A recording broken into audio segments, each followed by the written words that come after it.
This video is on the topic of UFOs and the Bible, chariots of God and the fallen angels. Now, I want to talk about something interesting that I noticed in the Bible, and this is part of something I talk about in my book also, which I'm still working on. It's still probably going to be a while before it's released, but I want to make these videos so that some of the content gets out there. But I ran it by a few people because I thought it was very strange that something like this would be in there. Now, I'm not a Hebrew scholar. I've tried to learn a little bit of Hebrew where I can, just online and everything else. And because of that, some of this can be a little bit sensational, I must admit. But I do think there is something to it. Now, the word chariot in the Bible has a few different translations. One of them is Merkabah. And if you look up Merkabah, it's used for chariots many times, but there is definitely sort of a supernatural connotation of the word. Many people who hold on to mysticism, especially Judaic mysticism or Kabbalah, even pre-Kabbalah, would suggest that what Ezekiel saw in his vision was a Merkabah. And basically, according to their beliefs, which can be found in the Hekkalot, discovered by scholar Gershom Scholem, written in the late Hellenistic period, in a period that followed the destruction of the Second Temple in 70 AD.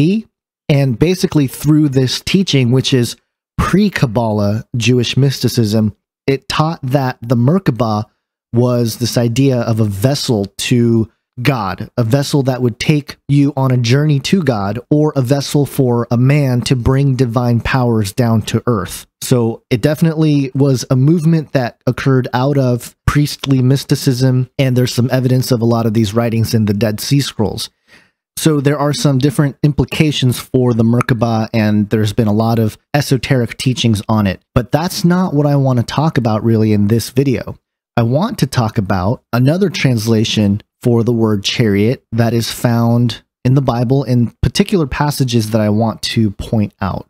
Now, this translation of chariots in the Hebrew is chariotry, chariot, or millstone. And I'm going to talk about that millstone aspect of it, which I find fascinating. Now, if you go to 2 Kings 6:17, this is when Elisha prayed to the Lord that the servant who woke up and saw that they were surrounded by an army of the Arameans to be able to see that they were under the supernatural protection of God.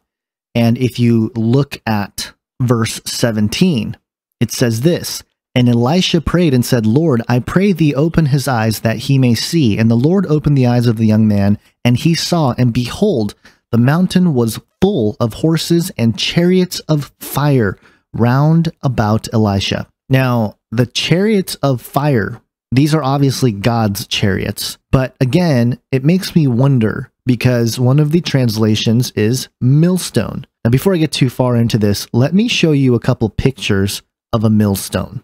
Here they are. Look like something familiar that we talk about? Now, it's interesting because a lot of times what I have said in the past is that all UFOs are demons. And while I'm not moving off that position, I am expanding upon it. And there are some nuances. And that is that I believe UFO craft that people are seeing fall into 4 categories. First, you have government craft. In my opinion, I think that the shadow government, the breakaway civilization, if you will, have been developing anti-gravity aircraft for the better part of half a century, probably longer, and I think they have some craft that resemble these disc-shaped objects. But that doesn't explain the fact that these things have been seen for centuries.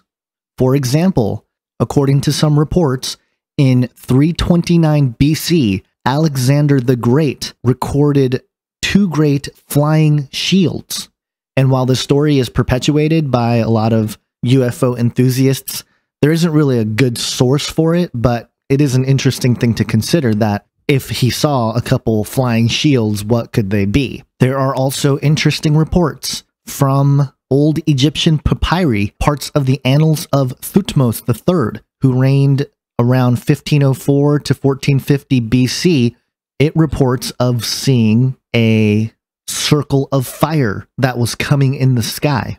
And there are countless reports throughout the centuries of people seeing things in the sky that could be translated into what we in modern day consider the flying saucer or some sort of UFO. So getting back to the list, 1 is government craft, and 2 and 3 are 2 being fallen angels, as presented in Age of Deceit, Fallen Angels, and the New World Order. But then 3 is God's chariots. And we'll get into that in a second here with the whole idea of the millstone. And 4 is some sort of explainable phenomenon, whether it's a satellite, a planet, swamp gas, all the excuses you hear from people trying to explain away the sightings. So that's number 4.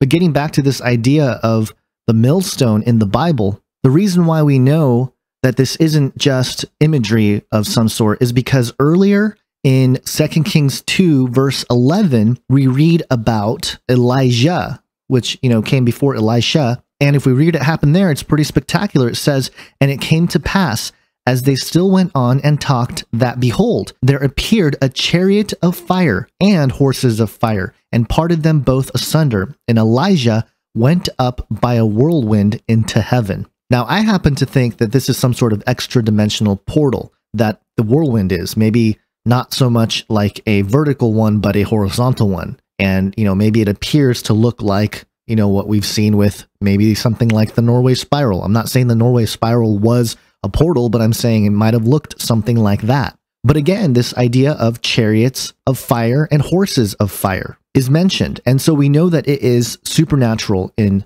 origin. And here the same word, rekeb, is used, the one that can be translated also millstone. But there's even more here. In Psalm 68:17, it says this, "The chariots of God are 20,000, even thousands of angels. The Lord is among them, as in Sinai in the holy place." Now, another translation in the ESV reads, "The chariots of God are twice 10,000, thousands upon thousands. The Lord is among them. Sinai is now the sanctuary."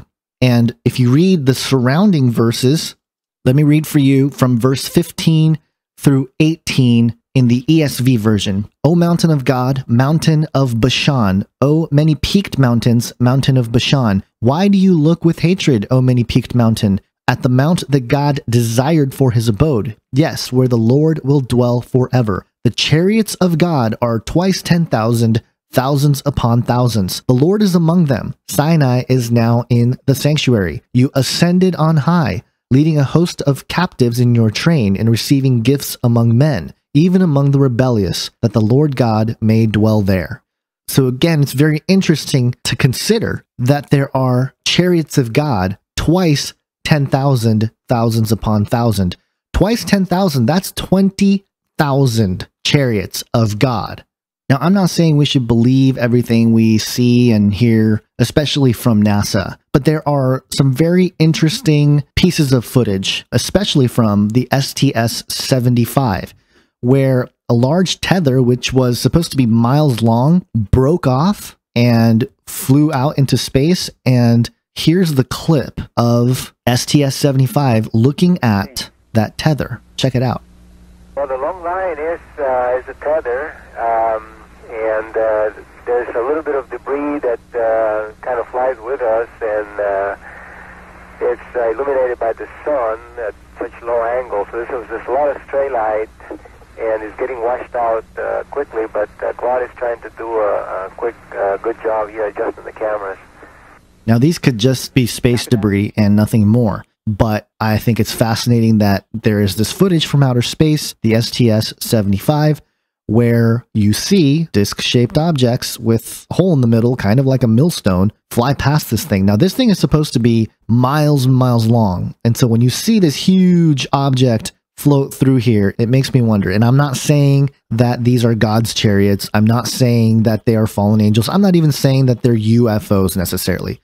Well, they are UFOs. They're unidentified flying objects in space.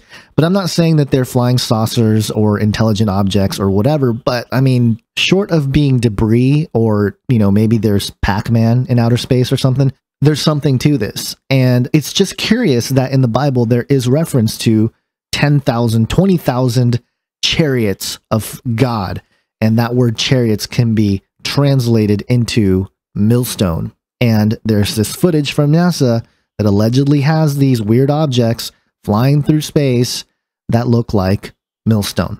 So again, I'm not trying to come to any hard conclusions here. I'm just throwing it out there as food for thought and something to consider. And if you keep watching here, I mean, look at how many there are. There's a whole bunch of these things floating around out there. And some of them change directions and stuff. And that's when you know it's not just debris moving through space. So just some interesting things going on here. I'm going to let the clip play here in the background a little bit. And I'm going to go ahead and read Zechariah 6, 1 through 8. Because there's some interesting things that are mentioned there as well.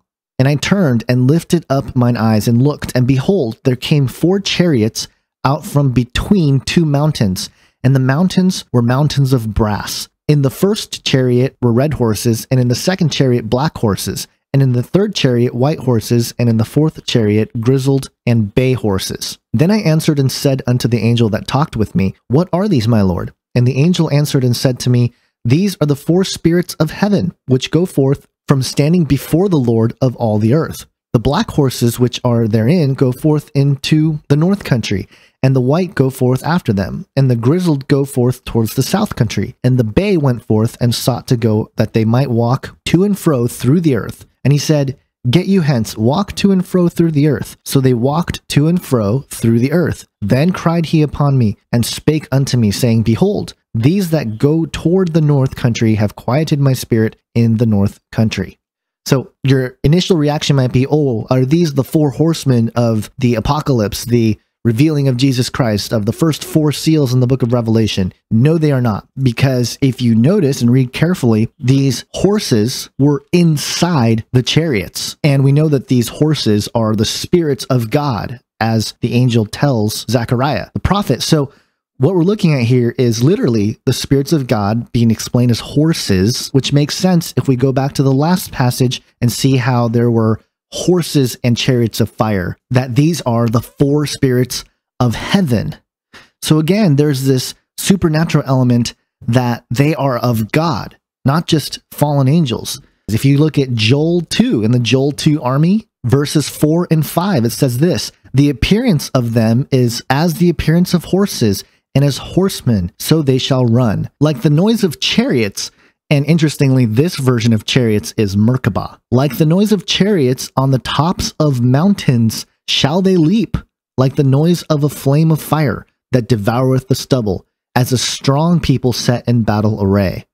So these chariots, or these war horses, if you will, jump from the mountaintops. Okay, whatever's doing that, not cool. And if you keep reading, these aren't necessarily the good guys. This is the army of locusts that we read about in the book of Revelation. So, you know, they could be hybrids of some kind or something even stranger and more freaky. And we know that Satan doesn't have anything new. And anything he uses as a counterfeit to God. He can't create anything new.